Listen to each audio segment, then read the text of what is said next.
We've got a big one tonight, but for the most part, Week 11 of the 2023 NFL season is in the books, and we've got plenty to react to today on the Locked On NFL Scouting Podcast. You are Locked On NFL Scouting with the Draft Dudes, your daily podcast for NFL and college football scouting. Part of the Locked On Podcast Network, your team every day. What's better than this? It's guys being dudes here on the Locked On NFL Scouting Podcast. We're the Draft Dudes. I'm Joe Marino from Locked On Bills. He's Kyle Crabbs from Locked On Dolphins. And we are your NFL experts here with you daily to talk team building across the league on the Locked On NFL Scouting Podcast with the Draft Dudes, part of the Locked On Podcast Network, your team every day. I'd like to thank you for making Locked On NFL Scouting your first listen every day, and a big welcome and shout out to our everydayers. You know who you are. Those of you who never miss a single episode, we appreciate y'all being here very, very much. Today's episode is brought to you by LinkedIn Jobs. LinkedIn Jobs helps you find the qualified candidates that you want to talk to faster. Post your job for free at linkedin.com/LockedOnNFL. That's linkedin.com/LockedOnNFL to post your job for free. Terms and conditions apply. Happy Victory Monday to those of you who are celebrating. It's good to see you back on the show. Joe, it's been a while since you and I both simultaneously celebrated Victory Monday, so we're back. Feels good. Remember last year when we did that whole bit with Chris, and it was like, how many common Victory Mondays can us three collectively share? And I would just like to say, I miss Chris, who was our producer when we were Draft Dudes, like desperately, but I'm glad that he doesn't have to get roped into the Victory Monday race for as many Victory Mondays as possible, because that Jets offense scored 6 points again yesterday. Got their first touchdown in 40 drives, though. 13 quarters. I mean, you got to give it to them. It was their first touchdown drive of multiple plays since like week 4. Well, let's keep in mind it started with a successful fake punt conversion, right? Then aided by an Ed Oliver roughing the passer, and then they went for it on fourth down again later in the drive. Right? Just a few things happened along the way to get them into the end zone, but they got in there, and I think you can celebrate that, right? Get a touchdown; those are helpful to win games. So we're going to talk about AFC conference first, or we can talk a little bit more about the Jets and their decision to bench Zach Wilson, and if that's going to help them long term or not.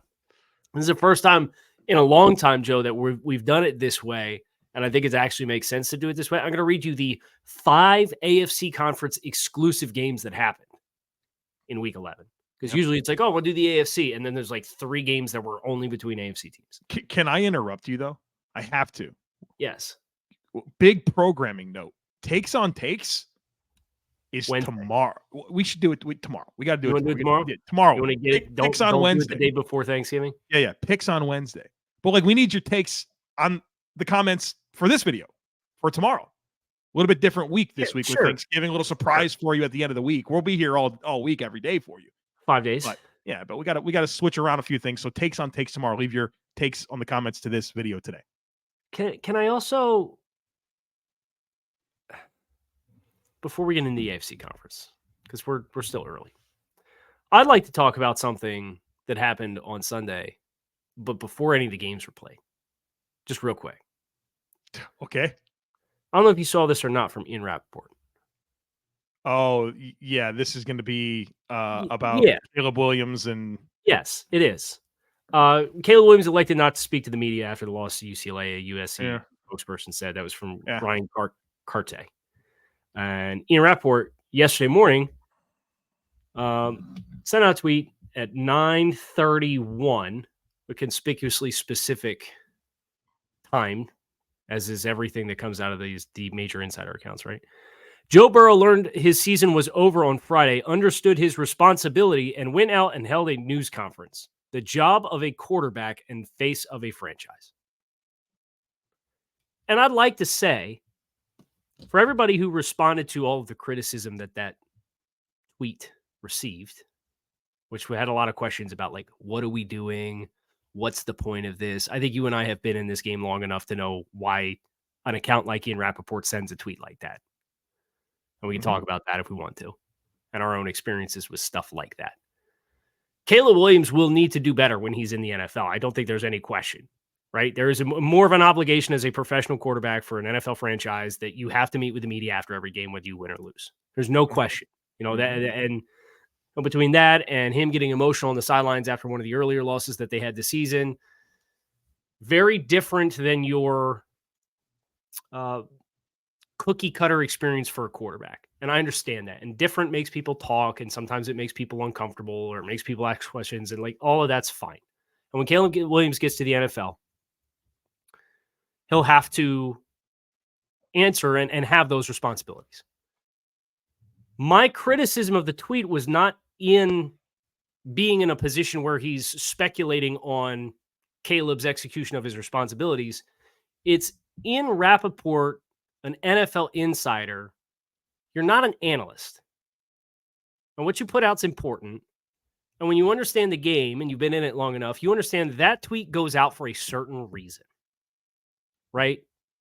And who or why would Ian Rappaport put a tweet out like that, Joe? Well, there's a number of reasons, probably starting with a little bit of cash and future scoops, right? Like that's why he would do it. Yeah. Right. And there's people who are vested parties in people having a lot of questions about Caleb Williams, and Caleb Williams not having good PR, and Caleb Williams being this polarizing figure in the draft process. Representatives for other players who want their players to go in front of Caleb Williams as just one example of that. And we've experienced this firsthand. We've been approached in the past about putting information out for a financial gain that would benefit the client of somebody who was reaching out to us. You were offered pretty sizable chunk for one tweet. Yeah, I didn't do it. So everybody should know I didn't do it. Right. That's the part of the game that's stuff. That's nasty business. It was about a quarterback that wound up getting drafted very high in the draft too. So right. that's tends to be what moves the needle. But so when I tweet Ian in response to that, and people are like, "Oh, Caleb Williams he's right." It's not the point. The point is you're an NFL insider at NFL Network. It's a nasty business. And I thought that was especially nasty. I don't think, well, like, what's annoying about it is, I don't know, the NFL GMs, are they going to think to themselves when they're deciding between Drake May and Caleb Williams, you know what? Ian Rappaport put out a tweet and he championed Joe Burrow for doing a press conference, and like, right. But the PR relation. Yeah, I get it. I get that piece of it. Of the fan perception of the players, right, does matter in a lot of those decisions more than we probably care to admit when you were just assessing the football player. Case in point, San Francisco 49ers trading up the 3rd overall pick. And probably who the coach wanted versus who they actually took. Anyway. Yeah, so where do you want to go here, Kyle? That was a 5-minute deal there that right. I knew I wanted to talk about it and then I forgot about it, so we did something else to kind of fluff up the start of the show. And can we just talk about the Chargers game real quick? Sure. So I think that's our lead AFC story, right? Is the Chargers are in last place in the AFC West. The Los Angeles Chargers with Justin Herbert, a $50+ million a year quarterback. They've dealt with injuries with the supporting cast. I get it. They hold Green Bay to 23 points. Quentin Johnston drops the ball down the sideline that would have put him in field goal position. Keenan Allen drops a touchdown pass in the red zone. Like, Brandon Staley getting as saucy gets in the postgame about, you could stop asking me the question about calling the defense.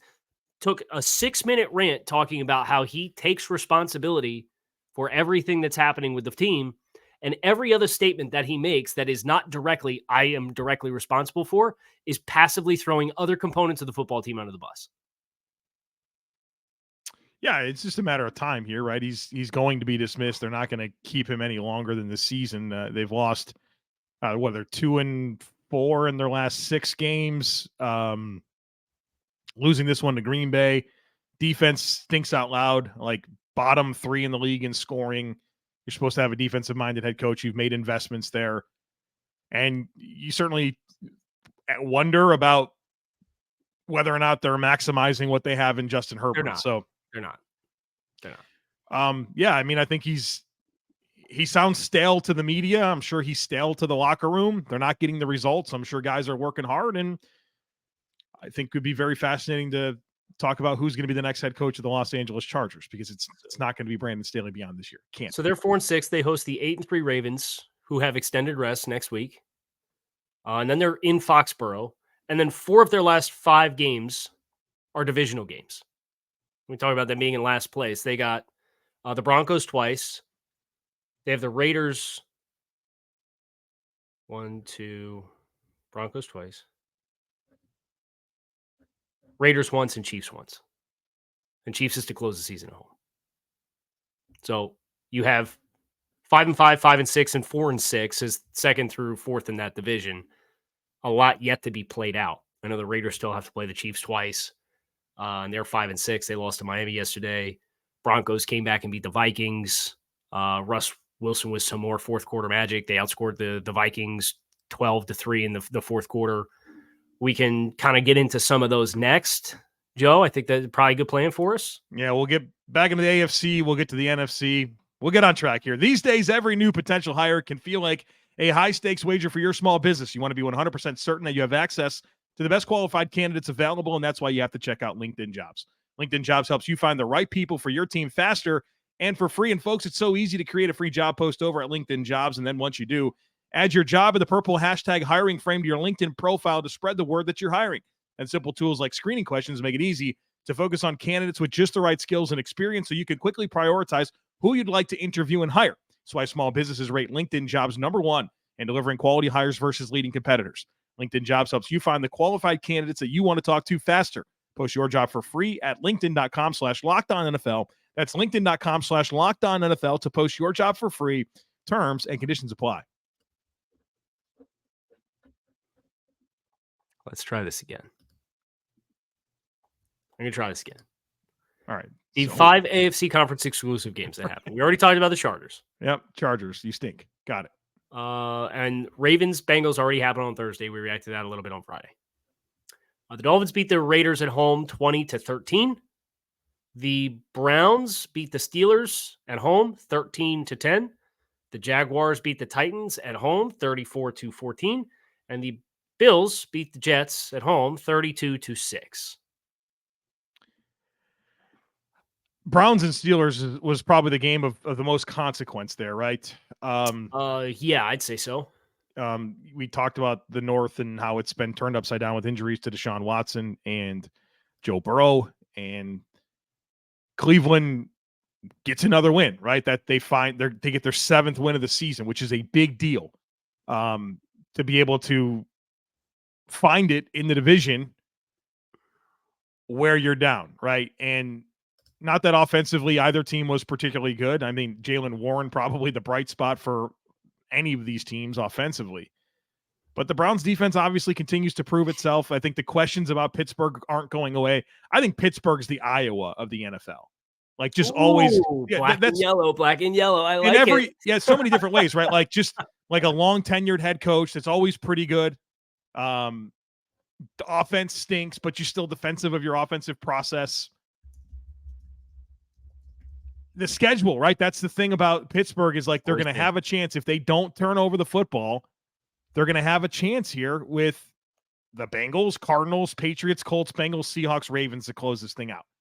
We'll see, but like this AFC playoff picture is really, really fascinating to me. Pittsburgh's in right now, but can they stay in?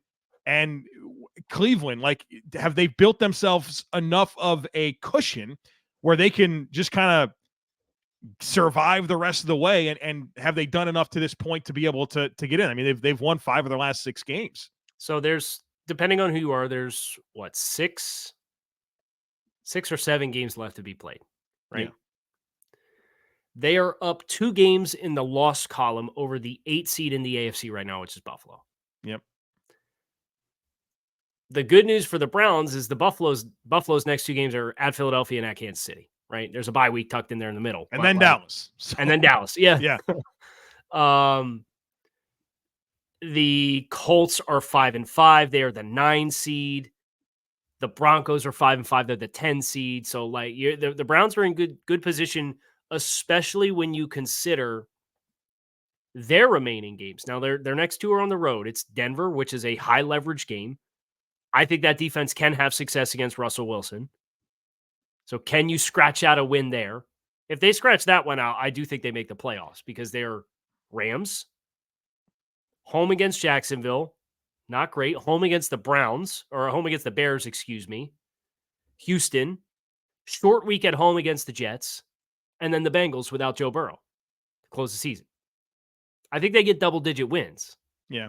And the last 2 weeks, scratching this one out against Pittsburgh and scratching out and winning both plays on the final play of the game with a field goal against Baltimore is clutch. And they have won.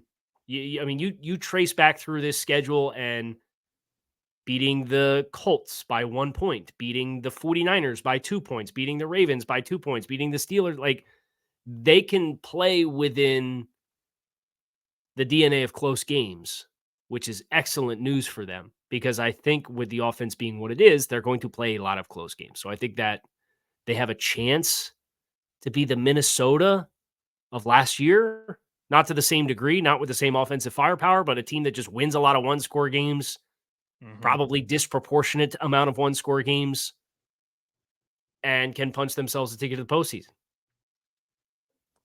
The hottest team in the NFL right now is the Denver Broncos. 4 in a row. 4 in a row. It's ugly, but they win. 5 turnovers forced against Kansas City, 4 turnovers forced against the Bills, and another 4 takeaway game against Minnesota on Sunday Night Football. 3. Was it 3? Felt like 3. It felt like more. It felt like more. So 11 turnovers in the last 3 games, and they've had at least a turnover in every game since week 4. And of course, they lost their first 3 games and got waxed a bunch in there.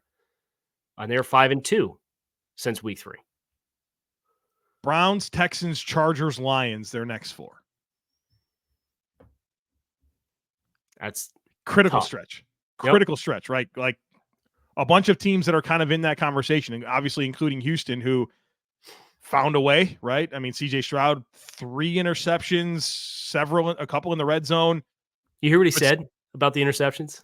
Steph Curry, shoot. Curry doesn't stop shooting. Yeah. I'm not taking any away CJ Stroud. QB1, I think he's been phenomenal this year. The interception luck is catching up with him, right? Like, he had that stretch, and you watched him and you're like, it's not because he's not putting the ball in interceptable positions.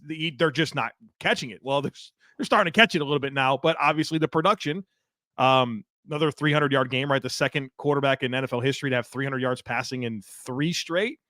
And we know the heroic moments along the way, right? I mean, they keep stacking up week over week. So, like, don't get me wrong. I'm not trying to diminish CJ Stroud, but eventually that interception luck had to flip a little bit. Right. But they're obviously in it, a huge game coming up against Denver. So I want to quickly, is there anything you want to talk about with Bills Jets? It's nice to see the Bills offense have a pulse. We'll see how it continues. We talked about the schedule. It's tough.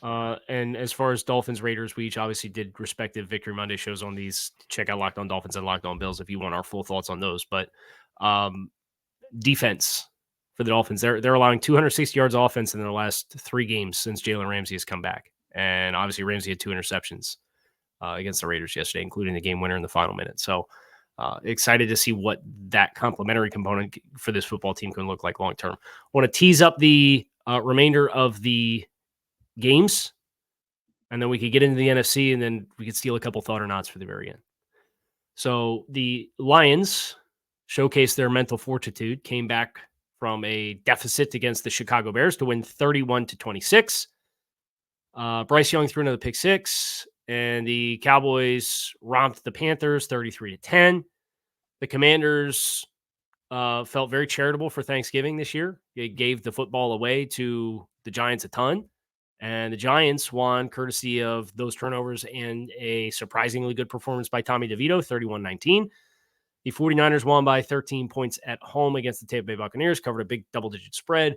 And then Geno Smith got hurt, and the Rams scored the final 10 points of the football game to come back late and knock off the Seattle Seahawks and secure a season sweep, 17-16.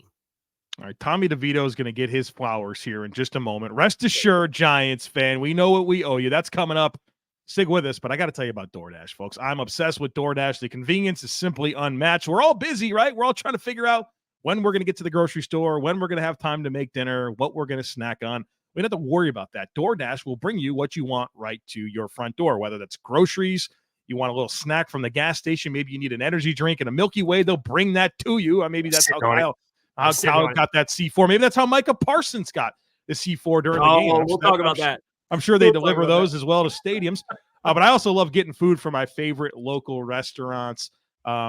We ordered pizza last night from Rosario's. Yeah, it's super good. Green Turtle, don't get their wings. But the hot wings unless you like them really hot. And I do.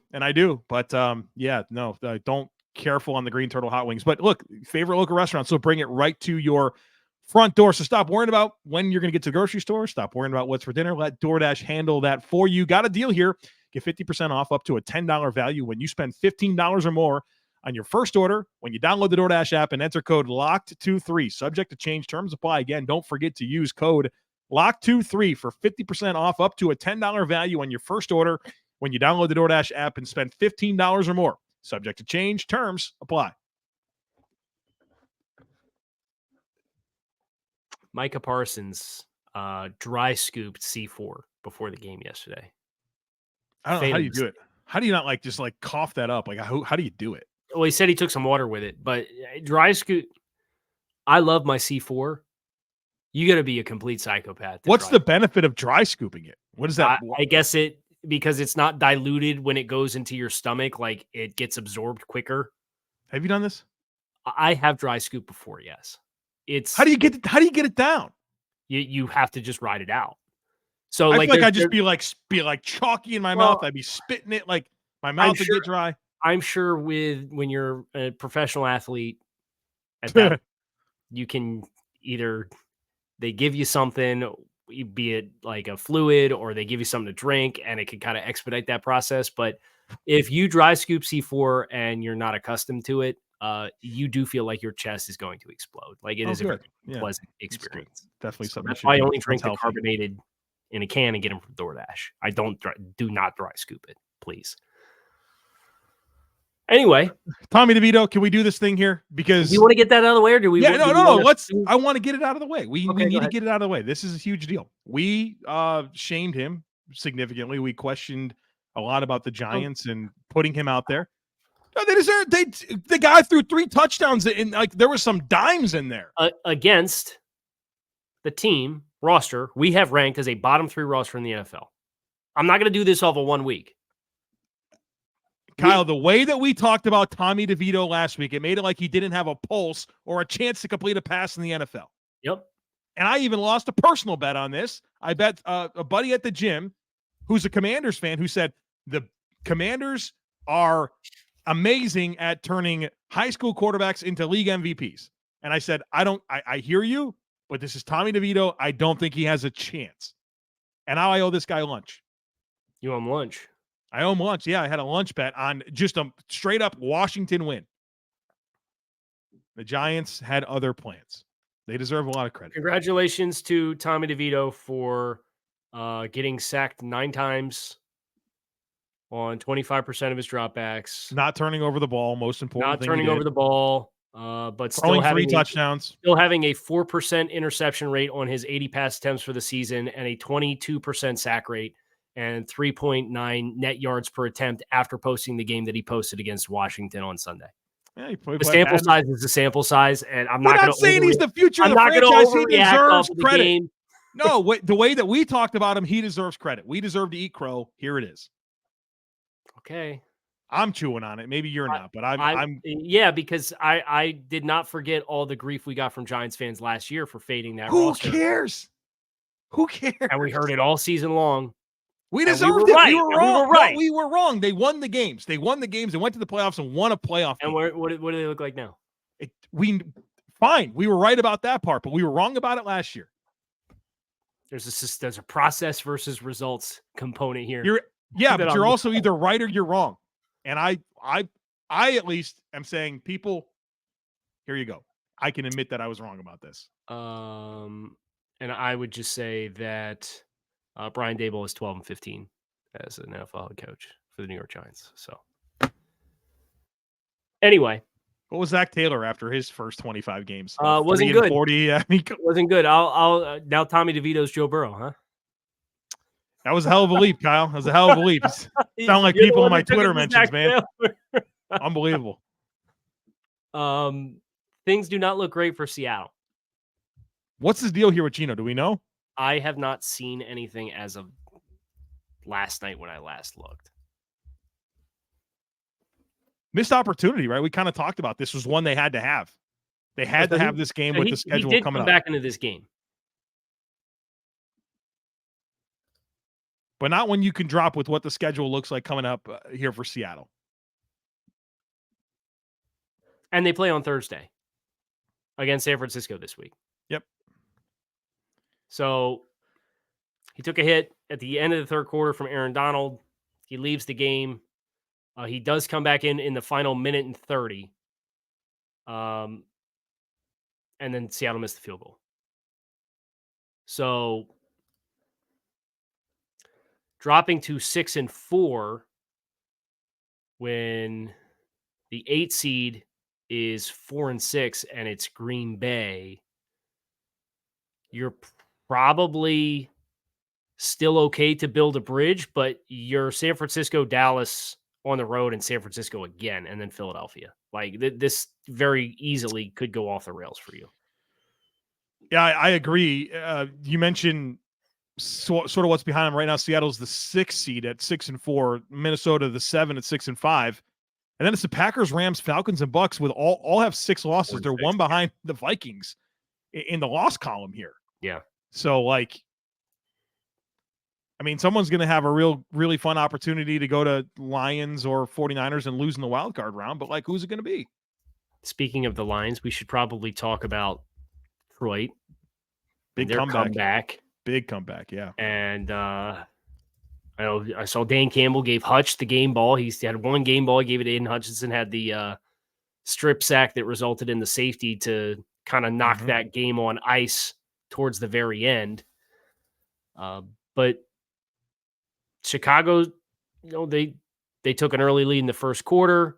They scored 10 unanswered points in the fourth quarter. Detroit has to score 17 points in the final period to come back and win this game by 5.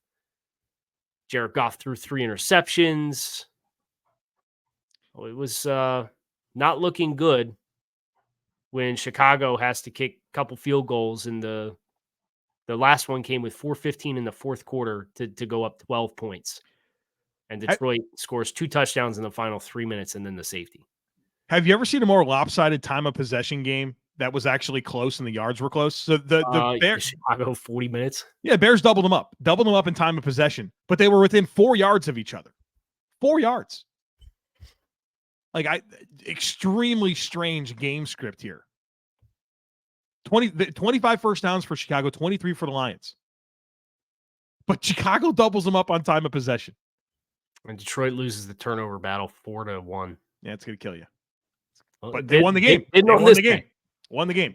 So you talk. There were a couple games like that. The Miami game felt like that a little bit too. What was that turnover ratio? Miami had. It ended up being 3-3, but Miami had opening possession. They were down for a while. Yeah. Miami ended up opening possession, 2 fumbles on a scramble, and then they're in a 2-minute offense situation to close the first half, and they're up 4 points, 14-10, and you get another fumble inside your own 30-yard line that sets the Raiders up for another field goal. So you directly gave them 6 points off of those 2 fumbles, and then the first possession, Miami gets the ball to start the second half, and Tua throws expecting Waddle to run post, but based on the leverage of the safety, Waddle crosses the safety's face and runs shallow. So there's a miscommunication. And you're giving too much context here, Cal. Too much context. I'm just saying it is. You ended up getting interceptions 3. So it was 3-0 in favor of the Raiders after the first 31 minutes. And Miami evened up. Miami picked Aiden O'Connell off 3 times in the final 4 possessions or whatever it was. Was it really? Yeah. I knew the Raiders had every opportunity, but I didn't realize it was that bad. I guess it was maybe 5 possessions because they. Yeah, I don't think Aiden O'Connell's better than Jimmy G, but maybe that's a conversation for another day. I think They so. were 5-5, dude. They're 5-5. Like, you're certainly in it right now. If you're They're 5-6 now. They're right, a half game behind the Broncos. They played the Broncos. The Raiders won the first head-to-head against the Broncos in week 1. week 1, yeah, And they closed the season with the Broncos. yeah. So they kind of had a little shot here, but I don't know, man. I don't know. That's a thought that I have right now. Okay. One of these AFC West teams sneaks in. No, You don't think so? I think that's a not. No. I'm sure so? I'm sure I can be wrong about this. But I think so right now it's Cleveland, Houston, Pittsburgh. Those are your playoff in teams. Your first out's the Bills, and then it's the Colts. What's fun is the first two teams you said were Cleveland and Houston. Yeah. The Broncos play those two teams next on their schedule. Correct. Yeah, I agree. I think and they get the Chargers. They get the Chargers twice and the Patriots as well. I think your wild card crop is 3 of the following: Browns, Texans, Steelers, Bills, Jaguars. Obviously, one of those teams wins. I was going to say you have to expand that to... Yeah, one of those teams wins between Houston and Jacksonville. So you think the teams that are in now and Buffalo. Or Buffalo. I think it's one of those. Probably the teams that are in now, honestly. You think the Bills are just going to start all of a sudden beat the Chiefs, Eagles, Cowboys, Dolphins to win, to get enough wins to make it? I don't know, man. Buffalo has the second highest remaining strength of schedule for their 6 final games. Yeah, it's 603 is their win percentage. Of the teams that we mentioned, Pittsburgh has the easiest remaining strength of schedule. It's the schedule. It always was a schedule. Always was. Cleveland is the next in line. Jacksonville and Houston effectively have the exact same strength of schedule left. Doesn't matter. They're both in. I think they're both going to make it. Denver's right around 500. And then Buffalo's at 60% win percentage for remaining opponents. So I think Buffalo's going to have to steal one of those on the road the next 2 weeks. In their perfect world, they'd win their 4 AFC games and lose their 2 NFC games and get to 10 and hope. I think that's the realistic. But I don't know. There's nothing about the Bills through 11 games that makes me think they're going to go 4-2 in these final 6. So, did you have any? Give you a chance to get one? My thought is that I hope lots of people leave us takes in the comments so we have a really fun show tomorrow. Well done. That's going to do it for us here on Locked On NFL Scouting. I'm Kyle Crabbs. He is Joe Marino. We are on YouTube or wherever you listen to your favorite podcast. You can find us there. We're back tomorrow for Takes on Takes. Wednesday is previewing Week 12, which starts with 3 games on Thanksgiving and then a Black Friday game. So we'll have almost half the week schedule done before the weekend even hits. Yeah, so we got to get the picks in on Wednesday, and so we'll be Thursday, Friday is going to be good. Going to be good here. With a surprise content for the holiday. And we won't say anything else. It'll be football related, though. It won't be about Thanksgiving. It is football related. Yeah, so we're not going to rank sweet potato pie and green bean casserole. We've been there, done that. Been there, done that. Yeah. All right. I'm Kyle Crabbs. He's Joe Marino. Appreciate you guys checking out the show. See you later.